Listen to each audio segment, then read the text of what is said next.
How much story can you possibly pack into just 20 characters? Well, we're about to find out. Today, we're unlocking a classical Korean poem that, at first glance, seems to be about a flower, but is secretly the story of a completely tragic life. Think of it as a beautiful, profound puzzle, and we are absolutely going to solve it together. So, here it is, 20 characters. These are known as hanja, and they're a foundational part of the Korean language. Right now, I get it, this might just look like a beautiful but totally indecipherable piece of art. But my promise to you is this. By the end of our time together, you won't just read these characters, you're gonna feel the story they have to tell. The title U-eum is actually our very first clue. It means spontaneously recited. Think of it like a sudden burst of emotion, something that just had to be said. So, let's follow that feeling, and let's break this thing down, line by line, character by character, and see what's really hiding in there. All right, let's start breaking the code. Every one of these hanja characters has a sound, which we call the and a meaning, the tit. So our first piece is hwa, which means flower. Simple enough. Next up is ge, to bloom. Then we get the setting, jak for yesterday, and ya for night. And finally, the element that makes it all happen, u, which means rain. These are our 5 essential building blocks for the very first image.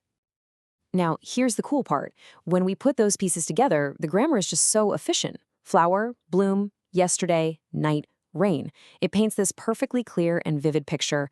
A flower bloomed in last night's rain. It's a really gentle, kind of hopeful start, isn't it? But then the second line hits, and there's this immediate, sharp contrast.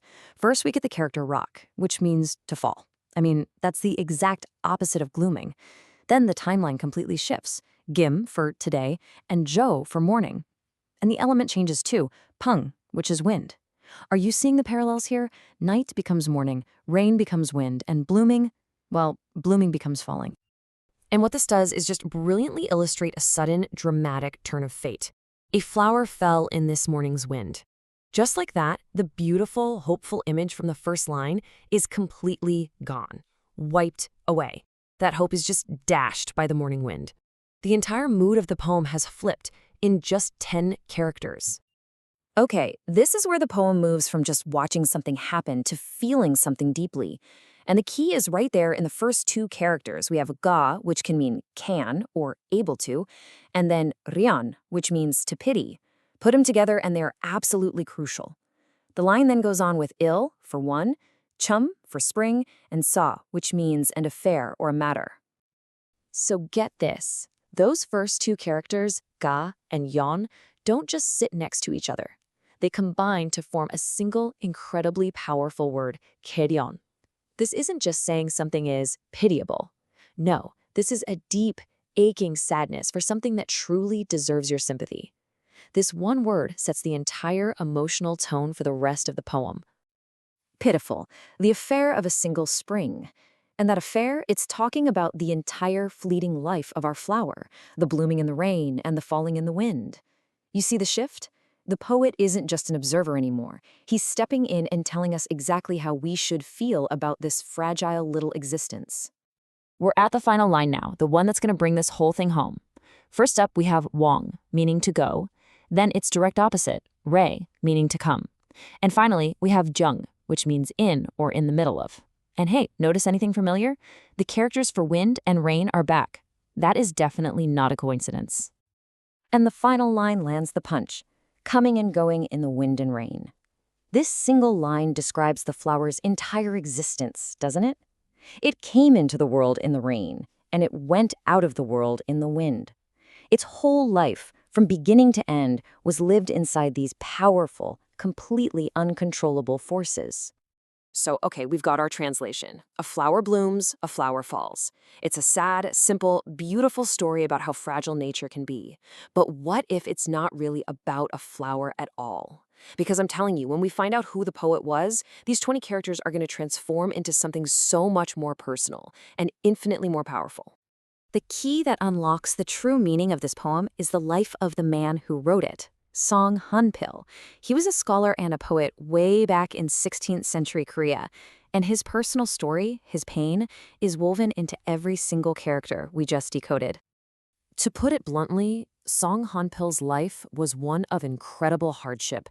He was born into a social class that put a hard ceiling on what he could achieve. Then things got so much worse. His family got caught on the wrong side of some vicious political infighting, and as a result, his entire family clan was stripped of everything, tragically re-enslaved and scattered to the winds. He literally witnessed a complete and devastating collapse of his entire world. Okay, now let's look at the poem through his eyes. That fallen flower, that's not a flower anymore, is it? It's the tragic downfall of his entire family. And that morning wind that came and destroyed it, that was the merciless political storm that wrecked his world. You see, this isn't nature poetry. It's an autobiography, hidden in plain sight. And this, right here, is what makes him such a brilliant poet. He takes this unimaginable personal tragedy and transforms it into a universal truth. The flower's brief life isn't just his family's story anymore. It's a symbol for all of our lives. Worldly glory, status, power. He's saying it can all be swept away in an instant. He's telling us that life itself is a constant journey in the wind and rain. The only way to find peace isn't to fight the storm, but to accept it and find contentment in a world that can take everything from you. So let's read it one last time, with everything we now know. A family rises, briefly, so full of hope. A political storm comes and destroys them. Pitiful, this story of a single, fleeting life. Always coming and going, trapped in a world of constant hardship. Wow, the poem just hits completely differently now, doesn't it? It's really amazing. Song Hanpil found his own story in a single falling flower, and he turned all that suffering into a timeless reflection on life. And it kind of leaves us with a question for ourselves, doesn't it? When we face our own inevitable wind and rain, what's the story that we're going to choose to tell?